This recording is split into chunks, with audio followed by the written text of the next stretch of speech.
तो वाल्मीकि रामायण के सुंदरकांड में अभी तक जो हमने जाना, हनुमान ने लंका की क्या स्ट्रेंथ है, क्या कमी है, ये सब जानने के लिए जो उन्होंने तोड़ फोड़ किया।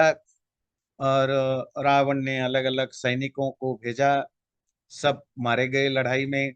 और लास्ट में इंद्रजीत को भेजा, और इंद्रजीत ने उनको ब्रह्मास्त्र के द्वारा बेहोश करके बांध करके ले आए।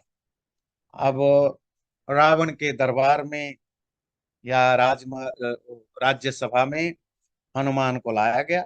वहां जो बाकी रावण, उनके मंत्री वगैरह वो सब बैठे हुए हैं। हनुमान ने उनको देख करके बहुत ही अचंभा हुआ। हनुमान ने वहां रावण को पहली बार सामने से नहीं, पहले तो देखा था वो सीता को जब डराने धमकाने आए थे पेड़ से, पर एक राजभवन में बिल्कुल सामने सामने उन्होंने रावण को देखा।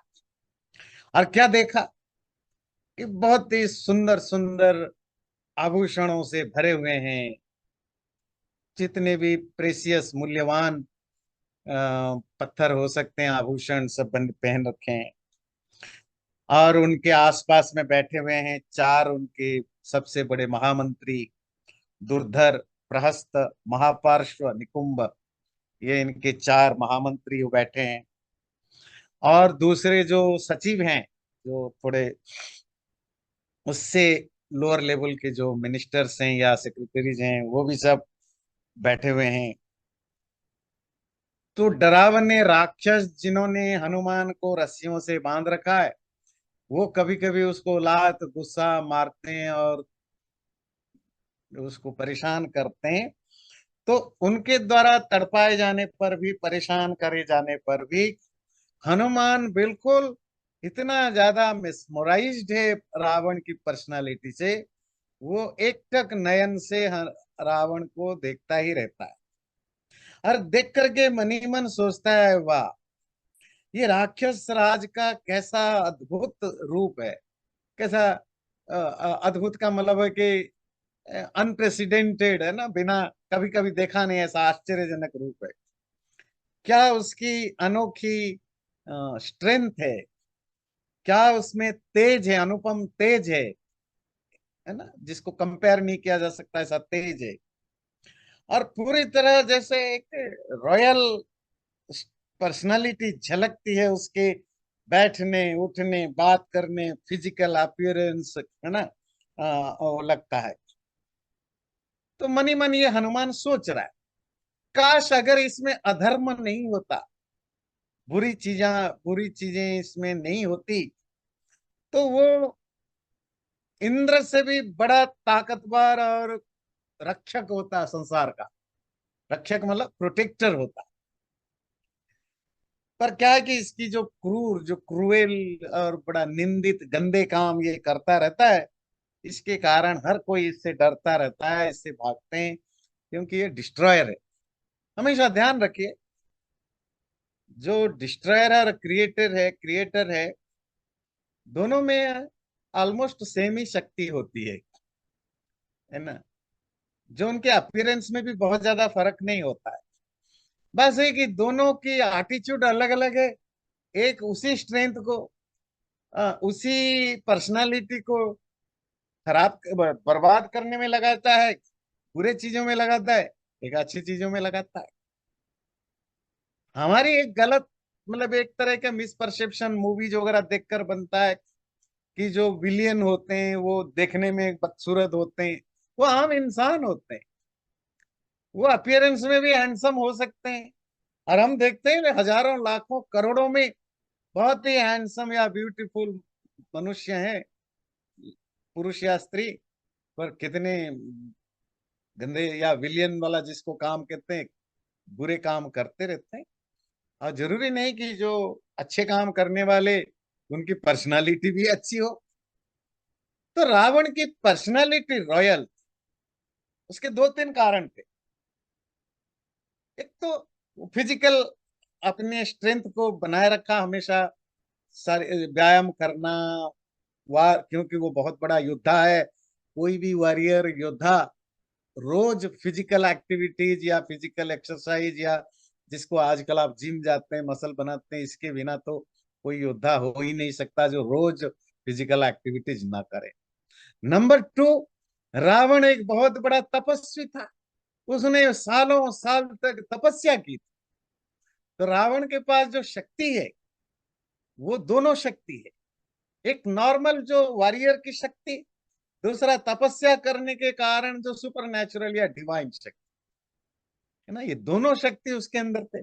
इसलिए उसके शरीर में एक वॉरियर होने का जो पर्सनालिटी है वो तो है ही अट्रैक्टिव, दूसरा जो तपस्या का बल के कारण उसमें वो वाला चमक भी, वो वाली तेज भी है जो दूसरों को मेस्मराइज करता है, अट्रैक्ट करता है।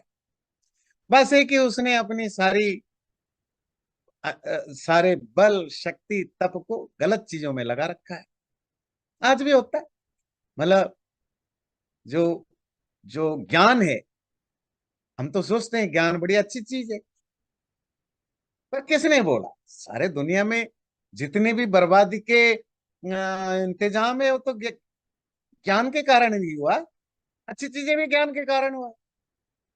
यूनिवर्सिटी के प्रोफेसर है वही जो आपकी लाइफ को इजी बनाने के लिए काम करने वाले साइंटिस्ट हैं, और आपकी लाइफ में जितने भी प्रॉब्लम है दुनिया में उसके कारण भी साइंटिस्ट ही हैं, जो एटम बम बनाते हैं, जो मिसाइल टेक्नोलॉजी डेवलप करते हैं, है ना, जो ये आपकी केमिकल वेपन है ना बनाते हैं।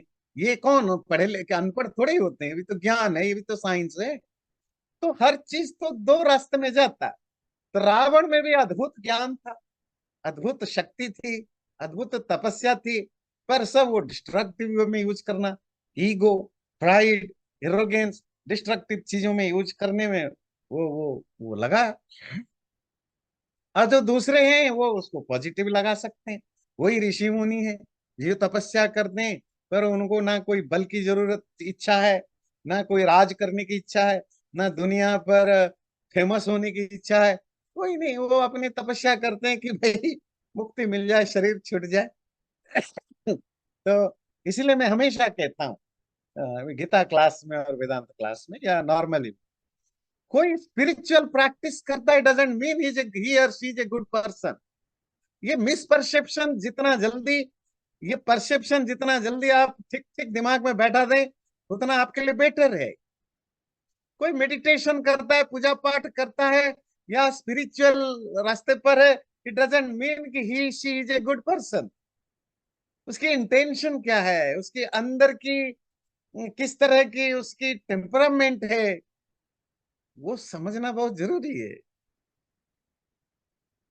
नहीं तो फिर रावण को भी आप मानोगे कि बड़ा ऋषि ज्ञानी है, तो फिर हम पूछेंगे। और ऐसा होता है, ये जो अ, पिछले 70-80 साल से भारत में बड़े बड़े पोएट्स, कवि, राइटर्स, ऑथर्स, स्पीकर्स, जिस तरह हमारे हिंदू लिटर एपिक्स में, महाभारत रामायण में या पुराणों में, माइथोलॉजी में जो गलत कैरेक्टर हैं उनको जिस तरह ग्लोरीफाई किया गया, अब सोसाइटी में लोग कंफ्यूज हैं। अब आपको पता है कि नहीं, ज्यादातर यंग जनरेशन पढ़े लिखे लोग कर्ण को आइडियल मानते हैं। उनको लगता है जैसे वो स्लम डॉग है ना, जिसको बहुत सफर करना पड़ा, बहुत सोशल टर्चर से गुजरना पड़ा, और उसके साथ हमेशा इनजस्टिस हुआ। ये महाभारत में कहीं नहीं है। कर्ण बहुत ही ज्यादा कनिंग, कनिंग, एक्सट्रीमली इगोइस्टिक और extremely violent, extremely cruel Mahabharata में है। अगर कर्ण नहीं होता तो दुर्योधन बिगड़ा हुआ कभी नहीं होता। इवन शकुनी, जिसको बी आर चोपड़ा के महाभारत देखने के बाद आप लोग उसको पता नहीं, शकुनी महाभारत में इतना बुरा नहीं है जितना कर्ण है। इवन शकुनी अपने अपने भांजों को समझाता है, मत करो ये सब चीजें। उसको लास्ट तक शकुनी बहुत बार समझाता है, पर कर्ण हमेशा बोलता है don't, I am with you, don't worry. तो अगर पूरे महाभारत में सबसे कोई ऐसा बैड कैरेक्टर है जिसके कारण दुर्योधन हमेशा पॉप्ड रहा गलत काम करने के लिए, वो कर्ण था। पर वो हिंदी में ये क्या नाम है, दिनकर कवि हुए, उन्होंने रश्मिरथी लिखा, और ऐसे बहुत सारे लिटरेचर लिखे गए। ये सब आफ्टर इंडिपेंडेंस लिखा गया। और इनके पीछे की अगर रिसर्च किया जाए, कहीं ना कहीं कोई लेफ्टिस्ट मूवमेंट का हाथ रहा है कि उन कैरेक्टर्स को ग्लोरीफाई करने के लिए काव्य, कविताएं, नॉवेल्स और सिंपोजियम, सेमिनार, वर्कशॉप वगैरह किए गए। और जो रियल अच्छे कैरेक्टर हैं उनको एक तरह के इंफीरियर दिखाने की कोशिश की गई। तो सोसाइटी में, हिंदू सोसाइटी में gradually Karna is becoming more popular than Arjun. Ravan की पॉपुलैरिटी धीरे धीरे बढ़ रहा है। हर कोई छोटा मोटा आदमी इजीली बोल देता है रावण कहाँ बुरा है, अच्छे लड़की की तो उठा लिया था, कौन सा रेप कर डाला, उससे तो राम गंदा है, उसने अपनी बीवी को छोड़ दिया था। रावण ने तो अपनी बीवी को कभी छोड़ा ही नहीं। आप समझते हैं ये जो एक सिनिस्टर एजेंडा के कारण पोस्ट इंडिपेंडेंस जिस तरह के लिटरेचर लिखे गए, प्रवचन किए गए, भाषण किए गए, पूरी हिंदू सोसाइटी अपने नायक, अपने हीरो को इन अनजाने में कम आंकने लग गया और अपने विलियंस को ग्लोरीफाई करने लग गया। क्यों? क्योंकि आ, उनको जो होल पूरा का पूरा स्टोरी नहीं बताया गया। रावण ज्ञानी था, रावण तपस्या करता था, पर रावण की बुराइयां कम नहीं थी। इसीलिए मैं कहता हूं, कोई कोई कष्ट सह रहा है, कोई अच्छा काम कर रहा है, इसका अर्थ कतई नहीं कि अच्छा आदमी है। दुनिया में ज्यादातर जो बड़े बड़े टेररिस्ट या जो टेररिस्ट ऑर्गेनाइजेशन के हेड हैं, जैसे ओसामा बिन लादेन, या जो वो मुल्ला अ, जो अमेरिका का सबसे बड़ा दुश्मन था जो पकड़ा नहीं गया अभी तक, उमर। मुल्ला उमर, हाँ, उमर या। तालिबान का जो मुल्ला उमर, जैसे अभी भी ये हाफिज सईद जो भारत में मोस्ट ऑफ टेररिस्ट अटैक किया। आप इनकी पाकिस्तान और अफगानिस्तान में इनकी पॉपुलैरिटी देखी। वो उनको साहब कह के बुलाते हैं, वो रेस्पेक्टफुली बोलते हैं। क्यों? क्योंकि वो अच्छा काम बहुत करते हैं। वो हजारों लाखों, उन्होंने जब भी कोई बाढ़ आता है, जब भी कोई नेचुरल कैलामिटी जाती है, हेल्प करने पहुंच जाते हैं। भाई किसी को 10 किलो चावल दे दिया, किसी को साड़ी दे दी, किसी को कपड़ा दे दिया, किसी की दवाई दे दी। इसी तरह उन्होंने अपना मदरसाएं खोल रखी हैं, गरीब बच्चों को पढ़ाते हैं, जरूरतमंद को कभी कभार हेल्प कर देते हैं। ये क्या चीजें, उससे वो अच्छे, ज्यादा अच्छे दिखने लग गए। पर उनकी जो बुराइयां हैं वो उसके नीचे चल रहा है।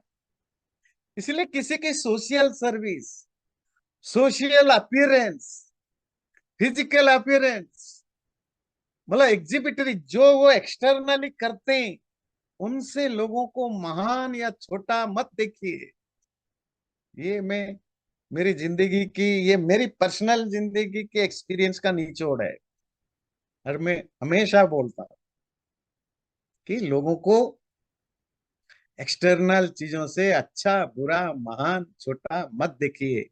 उससे बड़ी हिपोक्रेसी पैदा होती है और बहुत बुरे लोग महान बन जाते हैं और महान लोग छोटे रह जाते हैं जिंदगी भर। तो बहुत इंपॉर्टेंट।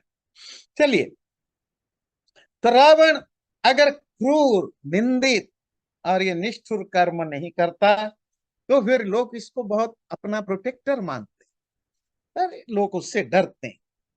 तो इस तरह हनुमान सोचने लगा।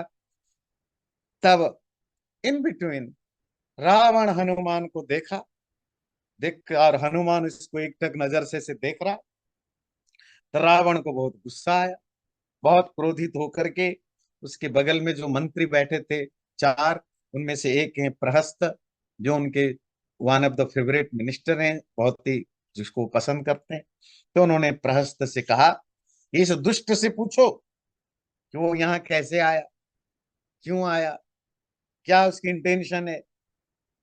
ये जो हमारा प्रमद वन है, अशोक वन, जो प्रमद वन कहते हैं, एंटरटेनमेंट गार्डन है ना, अम्यूजमेंट गार्डन जिसको आप कहते हैं, पार्क। तो ये प्रमद वन को उजाड़ा क्यों, राक्षसों, इतने सारे राक्षसों को मारने का क्या उसकी ऑब्जेक्टिव रही। और ये जो ऐसी लंका जिसको आसानी से कोई अंदर घुस नहीं सकता, अभेद्य लंका, उसके अंदर ये घुसा कैसे, ये सारी बातें इस दुष्ट बुद्धि वाले से पूछो। तो प्रहस्त ने हनुमान से फिर महाराज जी के आदेश पा करके पूछा कि बताओ भाई, किसने तुम्हें भेजा, यहाँ क्यों आए हो, वगैरह वगैरह। जो रावण ने बताया वो रिपीट किया। अरे अगर आप सच सच बता दोगे तो तुम्हें हम छोड़ देंगे, नहीं तो फिर तुम जिंदा बच नहीं सकते हो। प्रशस्त ने पूछा कि कहीं तुम्हें कुबेर न तो नहीं भेजा। कुबेर कौन है जानते हैं? रावण के सौतेला भाई, जिसको जबरदस्ती छीन करके लंका ले रखा है। तो एक होता है ना कि भाई कहीं उसने तो नहीं भेजा, कहीं इंद्र ने तो नहीं भेजा, कहीं जिन जिन को हमने हराया था, बड़े बड़े राजे महाराजे, इनमें से तो किसी ने नहीं भेजा। तो बताओ किसने भेजा, क्यों भेजा। तब पूछने पर हनुमान ने कहा कि बहुत ही विनम्र और सीधे सपाट भाषा में, ना मुझे कुबेर ने भेजा, ना इंद्र ने, किसी महाराज ने, किसी ने नहीं भेजा। मैं जात से, जात है ना, वानर हूं। मैं जात से वानर हूं, जैसे रावण जात से राक्षस है, तो ध्यान रखिएगा। मैं जात से वानर हूं, राक्षस राज रावण के दर्शन के लिए तो मैं आया हूं। और ये जो मैंने जंगल उजाड़ा, राक्षसों को मारा, ये सब इसीलिए किया कि मैं महाराज राक्षस राज रावण को मिल सकूं, देख सकूं। ये वैसे तो मुझे मिलेंगे नहीं, तो मैंने ये सब इसीलिए करना पड़ा कि जिससे कि मैं आपके सामने आ सकूं और कुछ आपसे बात कर सकूं। और मैं कौन हूं अगर आप पूछें, तो मैं रघुनंदन, अयोध्या के राजा राम का दूत बन के आया हूं, और महाराज सुग्रीव का मैं सेवक हूं, वानर राज सुग्रीव का सेवक हूं। उनके ही कुछ कार्य के लिए मैं यहाँ आया था। आगे हनुमान कहते हैं कि मुझे आपसे कुछ बातें कहनी है, प्लीज आप ध्यान से सुनिए। वो सर्ग हम लेंगे, श्लोक बाय श्लोक, 51 51 सर्ग से हम लेंगे। तम समीक्ष महासत्वं सत्ववान हरिसत्तमः वाक्यमर्थवद व्यग्रह तमुवाच दशाननम् अहम सुग्रीव संदेशात् इह प्राप्तः तवालयम् राक्षसेन्द्र हरीशस्त्वाम भ्राता कुशलम अब्रवीत। तो ये जो मैंने साइट खोल रखा है, इसमें एक चीज है, अर्थ करने के लिए तो आसान है पर पढ़ने के लिए मुश्किल है, कि उन्होंने इसको सेपरेट कर रखा है। जब आप शब्दों को सेपरेट कर देते हैं, अर्थ समझने में आसान होता है पर उसको पढ़ना मुश्किल होता है, क्योंकि उसकी जो छंद है वो टूट जाता है। तो मैं कोशिश कर रहा हूं पढ़ते समय उनको जोड़ के पढ़ूं, तो अलग है। चलिए, तो वीर, वानरों में श्रेष्ठ वीर हनुमान ने उस महावीर महातेजस्वी रावण से बिना किसी जल्दीबाजी में, बहुत ही स्लो में और बहुत ही स्पष्ट मीनिंगफुल अर्थवान शब्दों के साथ बोला कि मैं इस महाराज सुग्रीव की संदेश लेकर के, मैसेज लेकर के आपके इस लंका में आया हूं, हे राक्षस राज। और वो वानर राज सुग्रीव आपके भाई जैसे हैं, उनकी रावण और वाली और सुग्रीव की पहले से अच्छी दोस्ती रही है, तो आपकी भाई जैसा है। और उन्होंने आपके लिए कुशल वार्ता, कुशल वार्ता मतलब वेल बींग बताया है। भ्रातुः शृणु समादेशम सुग्रीवस्य महात्मनः धर्मार्थोपहितं वाक्य मिह चामुत्र चक्षमम्। और अपने भाई जैसे वेल विशर, शुभाकांक्षी जो सुग्रीव है, उस महात्मा सुग्रीव के आदेश को प्लीज आप सुनिए एक बार, जो कि धर्म और अर्थ से युक्त हैं और आपके क्षमा भलाई के लिए। क्या? राजा दशरथो नाम रथ कुंजर वाजिमान पिता इव बंधुलोकस्य सुरेश्वर समद्युति ज्येष्ठ ज्येष्ठस्तस्य महाबाहु पुत्र प्रियकर प्रभु पितुर्निदेशना निदेशान निक्रांत प्रविष्टो दंडकावनम लक्ष्मणेन सह भ्रात्रा सीतया चापि भार्यया रामो नाम महातेजा धर्म्यम पंथानमाश्रितः। कि हे राक्षस राज, मेरे राजा महाराज सुग्रीव ने आपके लिए संदेश भेजा कि अयोध्या में एक बहुत बड़े राजा हैं दशरथ, जो कि बहुत सारे रथ, कुंजर कहते हैं हाथी, वाजी कहते हैं घोड़ा, तो इन सब का वो मालिक हैं। वो अपने जनता का लोकस्य, लोक कहते हैं, लोक मतलब यूनिवर्स है, लोक मतलब वर्ल्ड है, लोक मतलब अपनी किंगडम है। तो अपने राज्य की प्रजाओं के लिए वो पिता के समान वेल विशर हैं और सुरेश्वर इंद्र के समान चमकते हुए, चमकने वाले दशरथ। उन्हीं दशरथ महाराज जी का बड़ा बेटा, बड़े बड़े भुजाओं वाले वीर प्रिय राम है। अपने पिताजी के आदेश के कारण वो अपना राजमहल छोड़ करके दंडक जंगल में प्रवेश किया अपने भाई लक्ष्मण और पत्नी सीता के साथ। तस्य भार्या बने नष्टा सीता पति मनोव्रता वैदेहस्य सुता राज्ञो जनकस्य महात्मन समार्गमाणः तां देवीं राजपुत्र सहानुजः ऋष्यमुखमनुप्राप्तः सुग्रीवेण च संगतः। उन्हें राम की पत्नी सीता जंगल में खो गई और वो महात्मा जनक की बेटी है।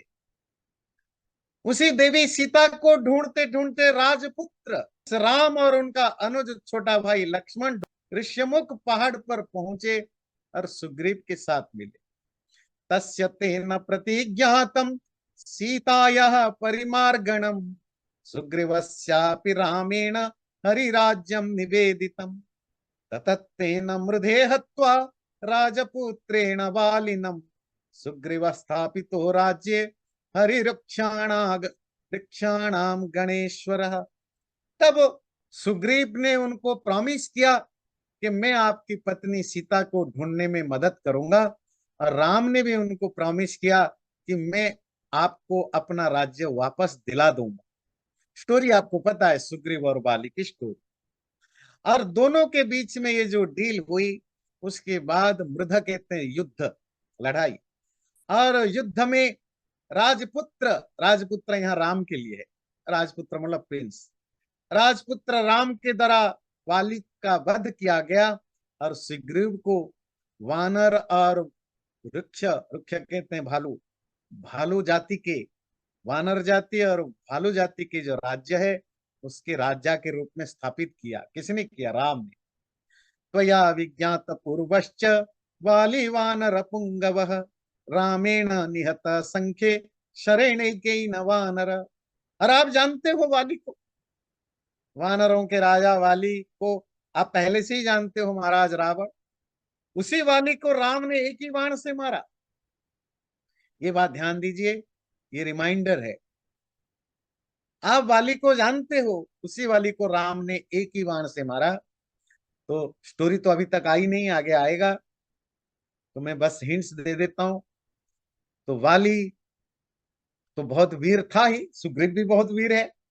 एक बार वाली और रावण की साथ कुछ लड़ाई तो नहीं, कुछ बहस हुई और वाली को गुस्सा आया, उसने लंका जा करके रावण को उठाया और अपने ना जिसको कहते हैं काख में दबा करके किष्किंधा ले आया, फेंक दिया। और जो भी हो, तो उसके बाद उनकी संधि हुई। संधि मतलब जो एग्रीमेंट हुआ, डील हुआ कि आगे से ना रावण इन पर आक्रमण करेगा ना उनको करेगा। तो ये इंसिडेंट रावण के साथ घटा है। तो हनुमान जस्ट उसको रिमाइंड करता है, आप तो वाली को जानते हो, मतलब वो आपसे बड़ा वीर था, और आपसे बड़ा वीर होने पर भी राम ने उसको एक ही बाण से मारा। तो आप समझ सकते हो, आपसे ज्यादा वीर वाली था और उस वाली से भी ज्यादा वीर राम है। ये एक डराने के होता है ना, एक साइकोलॉजिकल प्रेशर डेवलप करना होता है कि वो राजकुमार ने उस वाली को एक ही बाण से मारा, जिस वाली को आप पहले से ही जानते हो कितना ताकतवर था। ससीता मार्गणे व्यग्रह सुग्रीव सत्यसा संगरः हरिं संप्रेषयामाश दिश सर्वा हरीश्वर ताम हरिणाम सहस्राणि शतानि नियुतानि च दिक्षु सर्वासु मार्गन्ते अधश्च उपरि चांबरे। वही महाराज सुग्रीव अपने सारे वानर सेनाओं को चारों तरफ से भेज रखा है, चारों दिशाएं ऊपर नीचे सब जगह भेज रखा है। और नंबर कितनी, सैकड़ों हजारों की संख्या में, हंड्रेड्स ऑफ थाउजेंड्स के नंबर में उनकी जो वानर सेना को उन्होंने सब जगह भेज रखा है पता करने के लिए। और उनका जो बल है, जो वानर गए हैं वो कैसे हैं, वही न तेय समा के चित तत्रा नीलोपमाः असंगगतयः शीघ्रा हरिवीरा महाबला। उनमें से कुछ कुछ हरिवीर वानर वीर ऐसे हैं जो गरुड़ जैसा फुर्तीला और तेज दौड़ने वाले, कुछ तो वायु के समान, अनिल कहते हैं वायु, वायु के समान तेज भागने वाले हैं।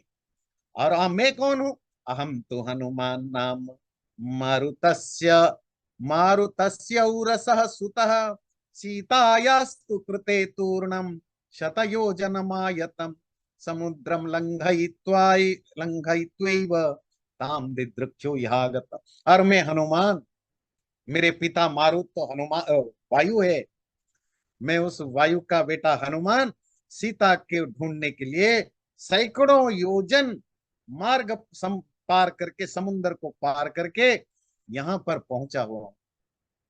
और यहां आकर मैंने क्या देखा, भ्रमता च मया दृष्टा गृहते जनकात्मजा तद भवान दृष्ट धर्मार्थस्तपकृत परिग्रह परदारान महाप्राज्ञ नोपरद्धुम त्वमर्हसि नहि धर्म विरुद्धेषु बहुपायेषु कर्मसु मूलघातीषु समझ सज्जन्ते बुद्धिमंतो भवद्विधा।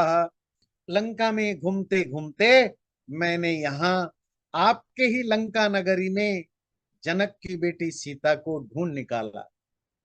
राक्षस राज रावण, आप धर्म, अर्थ, तप, इन सब को ठीक ठीक जानते हो, और अपने तपस्या करके ही ये बल शक्ति सामर्थ्य आपको मिला है। और आप जैसे व्यक्ति को, महाप्राज्ञ, इतने बड़े ज्ञानी होकर परदारान उपरोधुम, किसी दूसरे की पत्नी को किडनैप करना, अबडक्ट करना, अपहरण करना अच्छा नहीं है। क्योंकि कोई भी अधर्म कार्य करना, गलत कामों में इन्वॉल्व होने से व्यक्ति की न केवल बुद्धि भ्रष्ट होता है, मूल घातीषु सज्जनते, उसकी जो रूट है वो रूट ही नष्ट हो जाता है। और आप जैसे बुद्धिमान, आपके जैसे ज्ञानी व्यक्ति के लिए ऐसा करना उचित नहीं है। क्योंकि आपको पता है, आप कितने भी, कोई भी व्यक्ति कितना भी धर्म कारण कार्य करे, अगर धर्म के साथ वो अधर्म का आचरण करता है तो धर्म उसका कोई हेल्प नहीं करता, वो रूट के साथ बर्बाद होता है। ये ये ये भी कंफ्यूजन है ना, हम लोगों में ध्यान देने की जरूरत है। हम अच्छे काम करते हैं, अब बुरे काम करते हैं, तो अच्छे काम करने के कारण बुरे कर्म का फल नष्ट हो जाता है, तो फिर हम बुरे कर्म करें तो भी बैलेंस्ड हो जाता है। हमारे हिंदू भाई बहनों को इस तरह के कुछ गलत फहमियां पैदा करवा दी गई है कि हम कॉन्स्टेंटली, हमें कोई ये सिखा नहीं रहा है कि आप धर्म का आचरण करो, सच बोलो, करप्शन मत करो, ब्राइबेरी है ना, रिश्वत, भारत में आपको पता है ब्राइबेरी कितनी पॉपुलर है।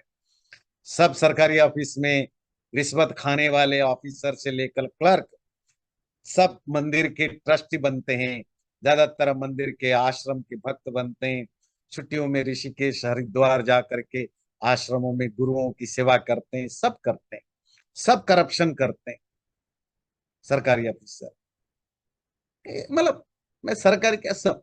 तो बात है कि क्यों कोई नहीं इनको सिखाने वाला, भाई तू कितने भी कुछ कर ले, तू अगर करप्ट है तेरा कुछ नहीं होने वाला,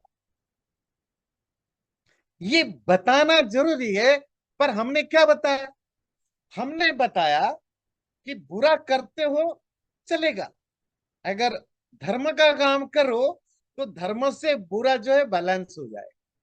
तो हमने क्या किया, हमने दोनों रास्ता अपना लिया। हम 100 रुपए की करप्शन करते हैं, उसमें 40 रुपए, 20 रुपए, 10 रुपए डोनेट धर्म का कार्य में लगा देते हैं, मंदिर में, आश्रमों में, योगा में, मेडिटेशन में लगा देते हैं। हमने सोचा धर्म अधर्म बैलेंस हो गया, मैं तो अच्छा हो गया, मेरा तो कोई प्रॉब्लम नहीं था। जबकि दोनों साथ साथ चलते हैं, धर्म का भी फल आपको मिलता है, अधर्म का भी फल मिलता है। और जैसे जैसे आपके अधर्म बढ़ता जाएगा, आपके धर्म फेड होते जाएंगे। और मनुस्मृति के एक बड़ा सुंदर श्लोक है, अब मुझे कितना याद आ रहा है, मैं कोशिश कर रहा हूं। अधर्मेण एधते एधते धनम ततो, अब मुझे श्लोक पूरा नहीं याद आ रहा है, मैं उसका पर मीनिंग बता दूं।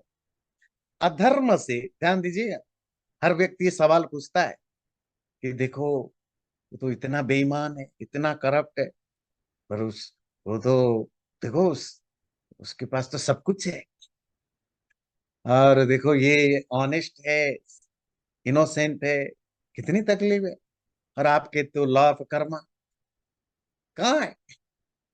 नेता लोग कितने करप्शन करते हैं, तो पर को कैसे बन। तो मनुस्मृति में श्लोक है, खैर मुझे भी पहला लाइन सिर्फ याद आ रहा है, अधर्मेण एधते दानव, तो कहता है अधर्म से, ध्यान से सुनिए, अधर्म से धन प्रॉस्पेरिटी बढ़ती है, और बहुत बढ़ती है। उसके बाद एक दिन समय आता है कि वो बढ़ा हुआ प्रॉस्पेरिटी के साथ, उसके रूट के साथ उस आदमी की बर्बादी कर देता है। तो अधर्म का नेचर है कि वो आपको शुरुआती में आपको प्रॉस्परस बनाएगा। हर वो करप्शन, हर वो बुरा चीज हमेशा आपको प्रॉस्पेरिटी की ओर लेता ही लेता है। जो भी शॉर्टकट रास्ते होते हैं नॉर्मली उससे आपको इंस्टेंट फायदे होते ही होते हैं। और पर जब आपकी उस अधर्म से जब बर्बादी होती है तो समूलम विनश्यति, वो आपको रूट के साथ बर्बाद करता है। तो जो लोग शॉर्टकट रास्ता ढूंढते हैं वो शुरुआती में मोस्ट ऑफ लोग प्रॉस्परस होते हैं, पर वो प्रॉस्परिटी जब जब अधर्म बढ़ता है, वो प्रॉस्परिटी विथ रूट, मूल के साथ बर्बाद होता है। जो यहाँ कहा कि रावण तुम धर्म का तपस्या वगैरह किए हो, अभी भी करता है, वेद पाठ करना, यज्ञ करना, तपस्या करना, पर तुम्हारा जो अधर्म है वो तुम्हें अपनी जड़ से ही नष्ट करेगा, तुम्हारे धर्म तुम्हें हेल्प करने वाले नहीं है। आचार्य जी, मैं कुछ मतलब I I hope I can clearly state what I am trying to say कि जैसे कोई छोटा आदमी है और उसकी मेंटेलिटी अगर रॉन्ग है, गलत है, तो छोटे आदमी जो गलती करता है उसको खत्म होने के लिए ज़्यादा एनर्जी नहीं चाहिए, मतलब he will die very soon, right. कोई हम्म। आदमी अगर ज़्यादा कैपेबल है और वो जब गलत रास्ते पे जाता है तो उसका एक प्रॉस्पेरिटी होना जरूरी है, क्योंकि उसके बिना उसका डाउनफॉल इतना बड़ा नहीं हो सकता। इतने पावरफुल आदमी के डाउनफॉल के लिए पहले उतना उसको ही बड़ा ऊपर होना तक ले चाहिए। जाना जरूरी है, जिससे कि he then becomes his own source of destruction. इस तरीके से भी देखा जाए तो it makes pretty like good sense कि ऐसा होना चाहिए। बिल्कुल बिल्कुल, आपने सही उसको। एक हाँ। और क्वेश्चन सिंस ब्रेक आ ही गया, हम्म। in all these, most of the stories, whether it is scriptures or different granth, right, हमेशा कहा जाता, और मोस्ट ऑफ द टाइम कहा जाता है कि इस राक्षस ने ये तपस्या किया और उसको ये बोन मिल गया। Hmm. The basic question which comes to my mind कि जो भगवान जो देता है ये जो bone, doesn't he have a discriminatory power to know कि it is going to be used in a wrong way, or just because it is like आपने किया है, आपने मुझे 100 सोने का सिक्का दिया है और I am bound to give you something in return, ये how is it, I mean, doesn't that भगवान know, or that? आपने बहुत ही इंटरेस्टिंग और बहुत ही बढ़िया क्वेश्चन पूछा। तो खैर, जो भगवान देता ही नहीं देता, ये तो एक खैर माइथोलॉजिकल बातें हैं। पर इस स्टोरी की जो जो जो मैसेज समझना जरूरी है। लॉ ऑफ कर्मा को दिमाग में बैठा दीजिए। आप जो भी करोगे उसका फल आपको मिलेगा ना। सपोज एक बुरा आदमी तपस्या करता है, तो तपस्या का फल तो उसको मिलेगा कि नहीं मिलेगा। तो सपोज आप दान My करते हो, focus उसके was फल that discrimination power of the god of ना, the वो तो उसको तो अब गॉड तो एक कैरेक्टर के रूप में जब माइथोलॉजी चलती है तो वो गॉड को लाया जाता है। तो पर सपोज हम मान के चलते हैं, सपोज ऐसा नहीं है कि गॉड देता भी है। अब अगर law of Karma is a one one system of God, तो गॉड इसको क्यों तोड़ेगा। तो आपके बुरे कर्मों का फल भी आपको मिलेगा, कि अच्छे कर्मों का फल भी मिलेगा। सपोज आप एक्सट्रीम तपस्या करते हो, पूरी तपस्या, तो तपस्या का जो भी फल होता है वो फल आपको मिलेगा। बात समझ में आती है ना? नहीं तो वो गॉड माइथोलॉजिकली गॉड देता है, या वैसे आपके अंदर ओरिजिनेट होता है, किसी भी एंगल से उसको आप रोक नहीं सकते हो ना, है ना? understood Acharya ji, yeah, okay. या वश्च लक्ष्मण मुक्तानां राम कोपानुवर्तिनां शरणमग्रतस्थातुं शक्तो देवे देवासुरेष्वपि न चापि त्रिषु लोकेषु राजन् विद्येत कश्चन राघवस्य व्यलिकं यः कृत्वा सुखमवाप्नुयात्। हे राक्षस राज, आप नहीं जानते हो, राम के छोटे भाई लक्ष्मण के हाथ से जब बाण निकल जाए, बाण मतलब एरो, या राम को अगर गुस्सा आने पर अगर उनके हाथ से बाण निकल जाए, तो दुनिया में कोई देवता, असुर, मनुष्य कोई भी हो, वो बाण फिर किसी को नहीं छोड़ता। ये तीनों लोगों में कोई नहीं जो राघव को, राम को कष्ट दे करके बच जाए। वो इतने पावरफुल हैं, इतने स्ट्रांग है। और अगेन उनकी भी तपोबल है। राम और रावण में क्या बेसिक अंतर है? राम भी वीर है, रावण भी वीर है। राम भी तपस्वी हैं, रावण भी तपस्वी हैं, जो अभी मनीष जी ने भी पूछा। तो रावण के पास भी तप के बल है, राम के पास भी तप का बल है। तो दोनों में फर्क क्या है? अरण्य कांड के लास्ट में मारीच ने सुग्रीव को बताया था कि रावण को बताया था गुरुजी। रावण को बताया था, जी। मारीच ने रावण को समझाया था कि मत जाओ, वो बहुत वीर हैं, हर मामले में तुमसे बड़े हैं, पर अगर उन सब मामलों में वो कम भी पड़ते हैं ना, राम के पास जो एक्स्ट्रा एबिलिटी है जो तुम्हारे पास बिल्कुल नहीं है, ते रामो विग्रहवान धर्म, वो धर्म का पर्सोनिफिकेशन है। उनके लाइफ में एक ड्रॉप ऑफ वाटर की तरह भी उन्होंने लाइफ में ना मेंटली, ना ओरली, ना फिजिकली कोई गलत काम किया है। तो वो जो उसकी भी अपनी एक स्ट्रेंथ होता है, सच बोलने का अपना एक स्ट्रेंथ है। जो लोग योग दर्शन का विभूतिपाद पढ़े उनको थोड़ी बहुत आइडिया होगा। सच बोलने की अपनी स्ट्रेंथ है ना। आपकी जितेंद्रियता का अपना स्ट्रेंथ है। हर वो मोरालिटी या इमोरालिटी उनके अपने अपने गुण होते हैं। और जब आप इतनी एक्सट्रीम लेवल पर अपने अंदर मोरालिटी को प्रैक्टिस करते हैं, वैल्यूज को प्रैक्टिस करते हैं, तो आपकी कॉन्फिडेंस, आपकी सब चीजें, आपकी जो धर्म बल, वो हे रावण आपसे राम में बहुत ज्यादा है। क्या धर्म बल जो आप में बिल्कुल नहीं है। तो मत कोशिश करना उनसे पंगा लेना। ये ध्यान रखिए, जो धार्मिक होते हैं वो फिजिकली कमजोर हो सकते हैं, फाइनेंशियली स्ट्रेंथ वाइज कमजोर हो सकते हैं, उनको फिजिकली परेशान करना आसान है, पर जो उनके अंदर जो इनर स्ट्रेंथ है, जो धर्म बल है, वो बहुत कुछ आपका बिगाड़ सकता है। वो खुद ना बिगाड़े पर आपके साथ बहुत कुछ बुरा होगा, जो आप ऐसे धार्मिक लोगों के साथ कोई बुरा काम करता है। मे बी डायरेक्टली आप कनेक्ट ना कर पाओ, पर आपके लाइफ में बहुत कुछ बुरा होता है। जो लोग रियल ऑनेस्ट इनोसेंट धार्मिक लोगों को बहुत कष्ट देते हैं। तो राम को दुख देने वाले, कष्ट देने वाले संसार में कभी नहीं कोई सुखी हो पाया। तत्रिकाल हितम वाक्यम धर्मम अर्थम अनुबंधि च मन्यस्व नर देवाय जानकी प्रतिदीयता। अपने तीनों काल का हित, अपने पास्ट प्रेजेंट एंड फ्यूचर की भला चाहने वाले वाक्य को, ये जो धर्म से जुड़ा हुआ वाक्य, आपके फायदे से जुड़ा हुआ वाक्य सुग्रीव के द्वारा आपको बताया गया है।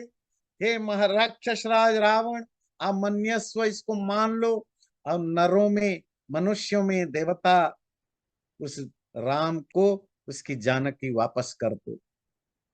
दृष्टा ही यम मया देवी लब्धम यदि दुर्लभम उत्तरम कर्म यत्शेषम निमित्तम तत्र राघव लक्षितेयं मया सीता तथा शोक परायण गृह्याम नाभिजानासि पंचास्यामिव पन्नगी। हे महाराज रावण, मैंने देवी सीता को देखा है। उत्तरम कर्म यत् शेषम, और जो आपने करना था कर लिया। अब जो बचा हुआ काम है तो राघव आकर यहाँ करेंगे। और मैंने नोटिस किया, जब मैंने देवी सीता को देखा, इस शोक परायण, कैसी वो दुखी है, परेशान है। जिसको तुमने गृह पकड़ रखा है, अपने वहां बांध के रखा है, तुम नहीं जानते हो तुमने किसको पकड़ा है। अभी जाना सी, यू डिडंट आइडेंटिफाई वो कौन है। वो 5 मुंह वाली सांप है, नागिन है, नागिन। 5 मुंह वाली नागिन को घर में रखना जैसा खतरनाक होता है, उसी तरह देवी सीता को यहाँ बंधक बना के रखना ऐसे ही खतरनाक है। तुम्हारी जिंदगी बर्बाद होगी। नेयम जरयितुम शक्या सासुरैरमरैरपि विष संसृष्टमत्यर्थम भुक्तमन्नमिवोजसा। और ये सीता कैसी है पता है?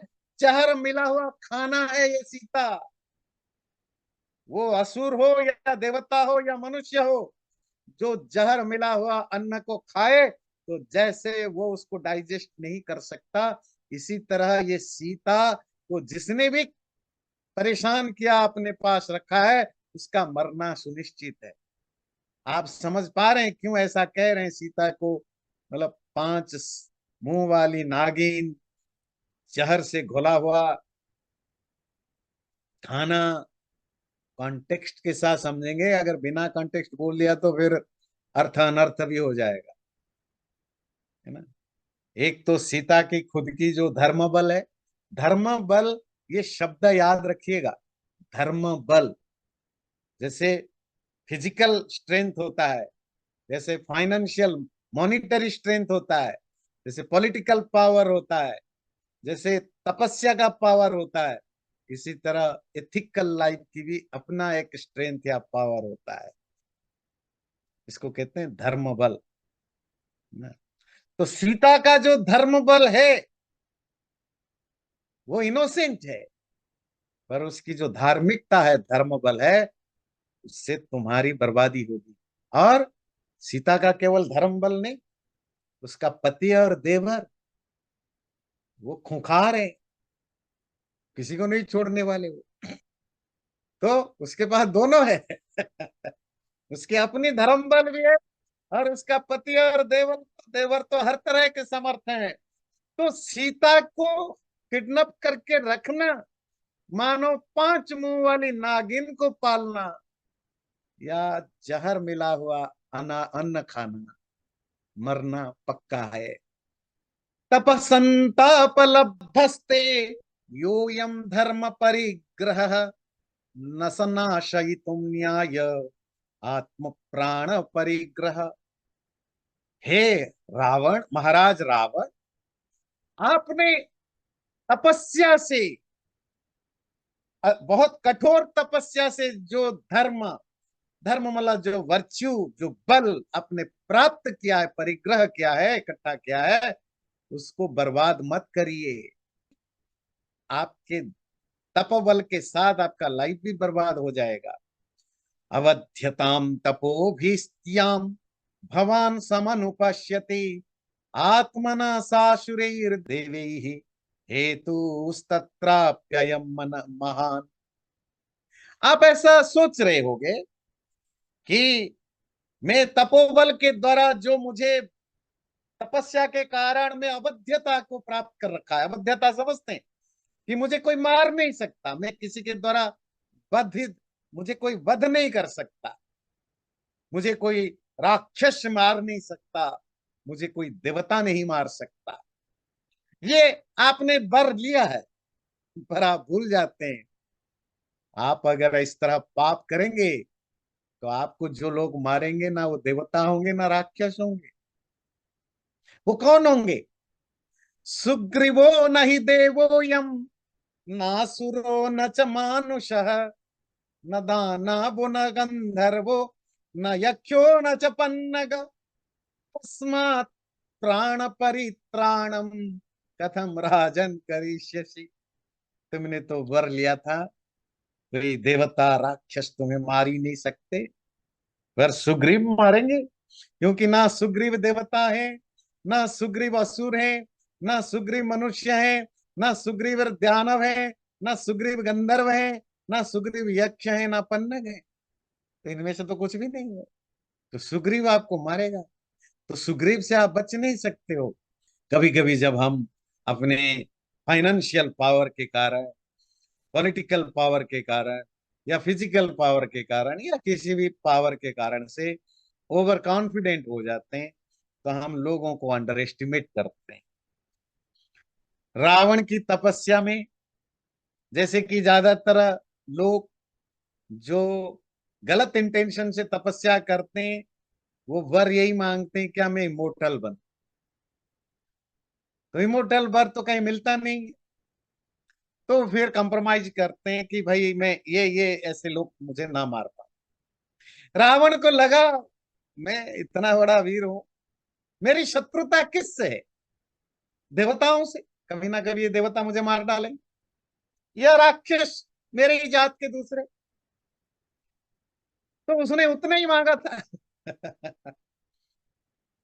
पर उसको क्या पता था कि बंदर भी, उसको उसको लगा ये जानवर है, इंसान है, ये इनकी क्या औकात है मुझे मार। आपको पता है, एक कंटेम्पररी एग्जांपल देते हैं।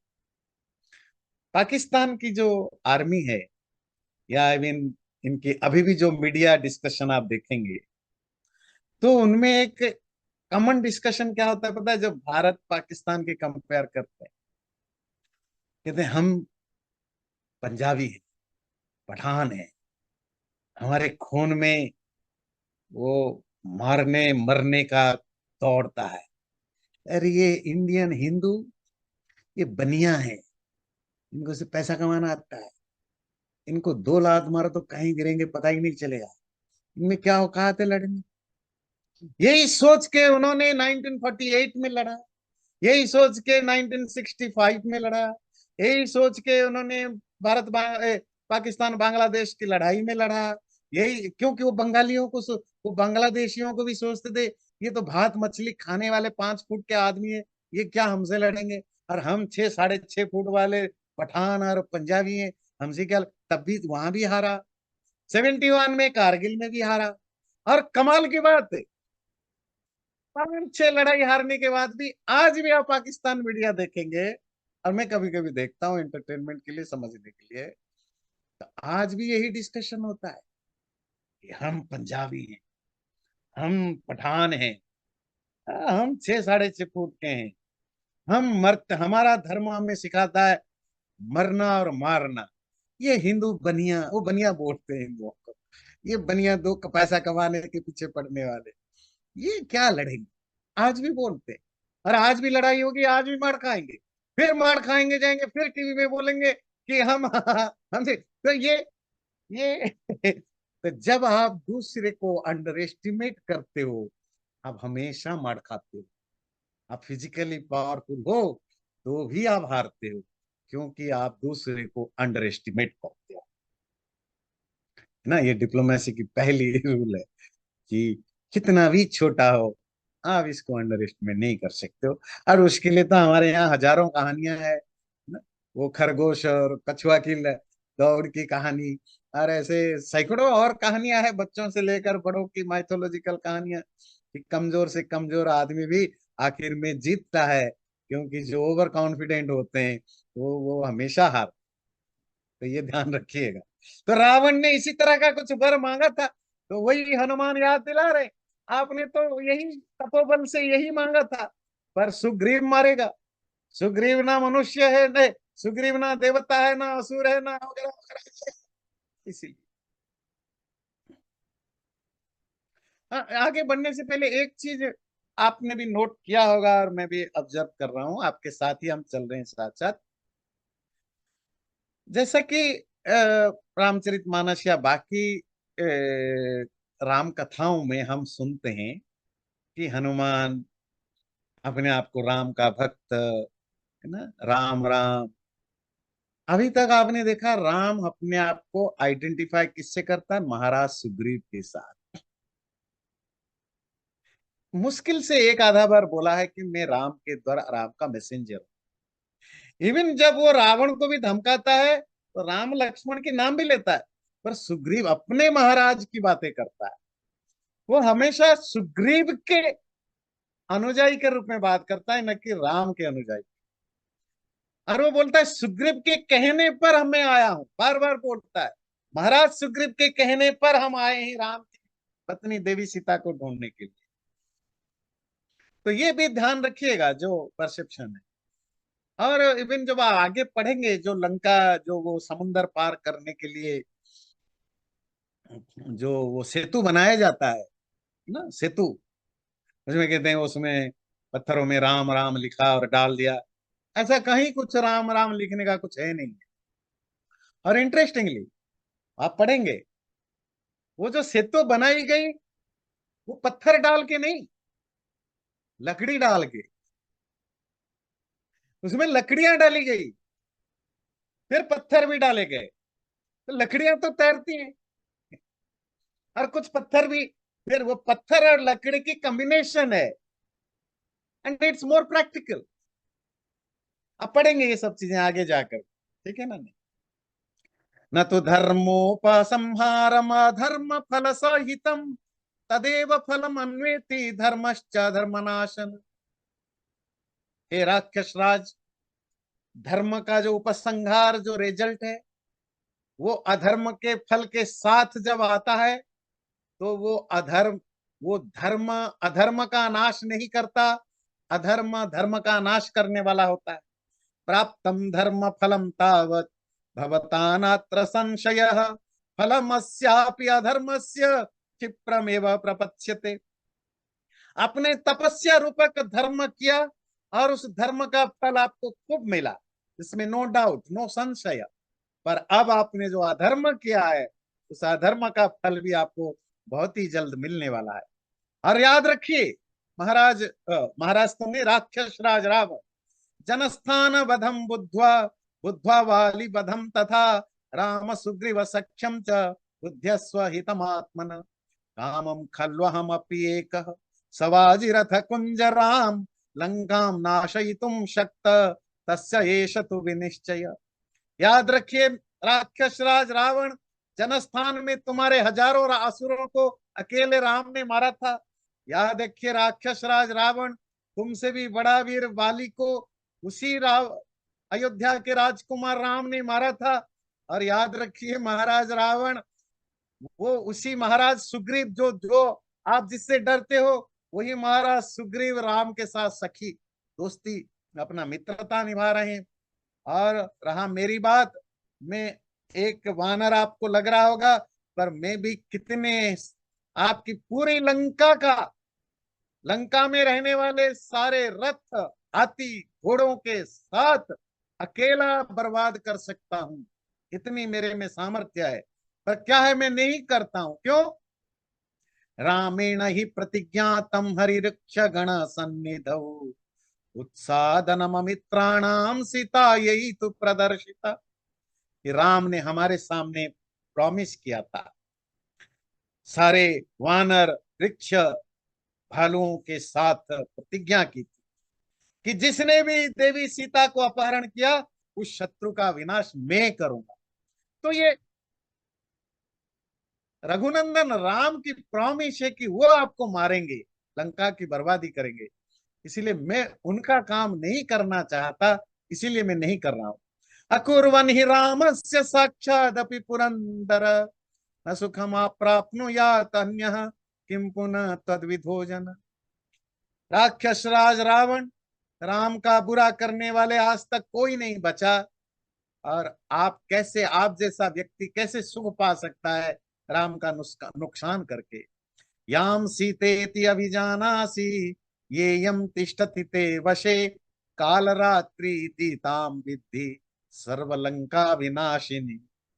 जिसको तुम सीता समझ करके अपने यहाँ रखे हो, अपने कब्जे में, वो तुम्हारी काल रात्रि है। सारे लंका के विनाश काल रात्रि समझते हैं, है ना?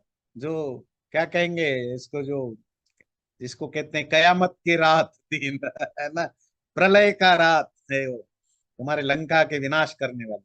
तदलम काल पाशेन सीता विग्रह रूपिण स्वयं स्कंधव सक्तेन क्षम आत्मनि चिंत्यता।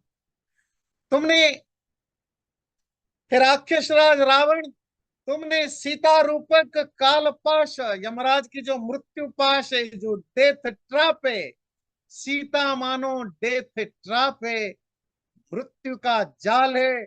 और तुम्हें बिना जाने बिना सोचे तुमने उसको अपने गले में कंधे में बांध रखा है। सीतायाः तेजसा दग्धाम राम कोप प्रपीडिताम दह्यमानामिमां पश्य पुरीं साट्ट प्रतोलिकाम स्वानि मित्राणि मंत्रिंश्च भ्रातॄन् सुतान् हितान् भोगान् दारांश्च लंकान् च मा विनाशमुपानय सत्यं राक्षस राजेन्द्र शृणुस्व वचनं मम रामदासस्य दूतस्य वानरस्य विशेषतः। इस देवी सीता की तेज से और राम के गुस्से से ये लंका बर्बाद होगी, जल जाएगी। तो लंका की जो तुम्हारी बड़ी बड़ी बिल्डिंगे हैं, बड़े बड़े प्रासाद हैं, महल हैं, उनके साथ ये पूरी लंका जल जाएगी। तुम्हारे मित्र, तुम्हारे मंत्री, तुम्हारे ज्ञाति रिलेटिव, तुम्हारे भाई, तुम्हारे बच्चे, तुम्हारे सुख सुविधाएं, तुम्हारे भोग, तुम्हारी पत्नियां, सब तुम्हारे साथ विनाश को प्राप्त करेंगे देवी सीता के तेज से और श्री राम के कोप से। हे राक्षस राजा, ध्यान से मेरी बात सुनिए। मैं उस राम का सेवक दूत बन के जो आया हूं, मेरी बात को ध्यान से सुनिए और 4-5 श्लोक कंक्लूड। सर्वान् लोकान् सुसंहृत्य संवृतान् सचराचरान् पुनरेव तथा स्रष्टुम शक्तो राम महायशा। वो महायशस्वी राम, उनमें इतनी शक्ति है इस पूरी धरती को सारे प्राणियों के साथ नष्ट कर सकते हैं, दोबारा अपने बाणों से उसको बना सकते हैं।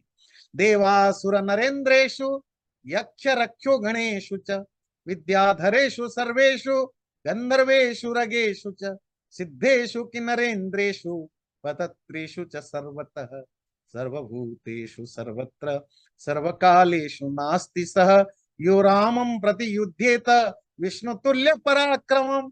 वो राम जो विष्णु के समान उनकी तेज है, बल है, उस विष्णु के समान तेज वाले राम से जिसने भी पंगा लिया, वो देवता हो, असुर हो, राजा हो, यक्ष हो, राक्षस हो, विद्याधर हो, गंधर्व हो, सिद्ध हो, किन्नर हो, पक्षी हो, पशु हो, कोई भी हो, कभी भी हो, कहीं भी हो, राम के साथ जिसने भी लड़ाई की, राम के साथ जिसने भी गलत काम किया, वो कभी बच नहीं सकता, क्योंकि उनमें जो ताकत है वो असीम है।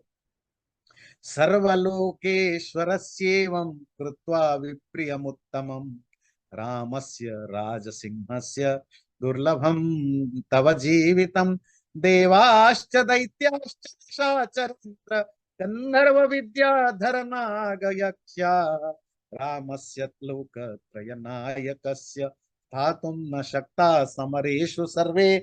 ये तीनों लोगों के नायक हीरो राम, उसके सामने शत्रुता करने वाले किसी भी लड़ाई में टिक नहीं सकते। तो देवता, राक्षस, गंधर्व, विद्याधर, नाग, यक्ष कोई भी हो, राजसिंह राजाओं में शेर की तरह राम के साथ पंगा लेने वाले, उनका जीवन हमेशा दुष्कर होता है। एक चीज मैं श्लोक पूरा कर दूं, आपको एक चीज बताना है। ब्रह्मा स्वयं भूश्चतुराननो वा रुद्रस्त्रिनेत्र त्रिपुरांतको वा इंद्रो महेंद्र सुरनायको वा त्रातुम न शक्ता युधि राम वध्यम। राम के साथ लड़ाई करने अगर खुद ब्रह्मा आए, खुद रुद्र त्रिनेत्र शिव आए, खुद इंद्र आए, खुद विष्णु आए, देवताओं का कोई भी सैनिक आए, सेनापति आए, राम के साथ युद्ध में कोई नहीं बच सकता। ससौष खबोपेतम मदीनवादिनः कपिः निशम्य प्रतिमो प्रियं वच दशाननः कोप विवृत्त लोचन समादिशत तस्य वधम महाकपे। इस तरह बड़ी कड़वी कड़वी बातें और ठेठ बात उस वानर हनुमान से सुनने के बाद तो दशानन को, रावण को बहुत गुस्सा आया। गुस्से में लाल लाल आंख करके उसने अपने मंत्री को आदेश दिया कि इसका वध यही कर डालो, मुझे और इसकी नहीं सुनना। तो इसके साथ ये 51वां खत्म होता है। तो मुझे जो बताना था, आप अलग अलग लिटरेचर में आप पढ़ते हैं राक्षस, गंधर्व, किन्नर, विद्याधर, नाग, वानर, मनुष्य, ये पता नहीं 15-20 तरह की चीजें सुनते हैं। ये कौन है? अगर आप माइथोलॉजिकली माने तो ठीक है, वो देवता हैं, ये यक्ष नक्ष। पर अगर आप इनको थोड़ी ज्यादा प्रैक्टिकल वे में, रियलिस्टिक वे में समझें, ये अलग अलग तरह के जाति हैं। वे राम हनुमान अपने आप को क्या इंट्रोड्यूस करता है, मैं वानर जाति का, आप राक्षस जात के। जाति मतलब ब्राह्मण क्षत्रिय वाला जात नहीं, जाति मतलब एक एक जो नस्ल जिसको कहते हैं ना, रेस, ये पर्टिकुलर रेस के होते हैं। उनके शकल सूरत भी अलग होता है, उनके खान पान भी अलग होता है, उनके कल्चर भी अलग होते हैं। जो तिब्बत में, तिब्बत के एरिया में रहने वाले, जो अफ्रीका में रहने वाले, जो काकोशियन कंट्रीज में रहते हैं, जो वेस्टर्न कंट्रीज में रहते हैं, जो जापान और चाइना में रहते हैं, जो भारत में रहते हैं, जो, तो आप अलग अलग देशों में, इवन एक ही देश के अलग अलग जगह पर इतने तरह के रेस के लोग रहते हैं। वो रेस को यहाँ जाति कहता है। बात समझ में आती है? जैसे उस दिन मैंने कहा था, जो नरभक्षी होते हैं, जो ह्यूमन फ्लेश खाते हैं, वो राक्षस कहलाते हैं। हम महाभारत में देखते हैं, भीम और हिडिंबा की शादी होती, हिडिंबा राक्षसी है, भीम इंसान है, तो दोनों की शादी होती है, उनके बच्चे होते हैं, घटोत्कच होता है, घटोत्कच भी राक्षस होता है, पर वो भीम तो मनुष्य, क्या मतलब है? राक्षस अगर इमेजिनरी मानोगे, नहीं, हिडिंबा मांस, मनुष्य मांस खाने वाला है, तो घटोत्कच भी मनुष्य मांस ही खाता है, कैनाबिलिज्म जिसको, इस पर मैंने एक बार और बार आप लोगों से डिस्कशन किया था। तो इस तरह जो पर्टिकुलर रेस या पर्टिकुलर टाइप ऑफ रेस होते हैं, उनके रहन सहन, एजुकेशन, खान पान, पर्सनालिटी अलग होती है।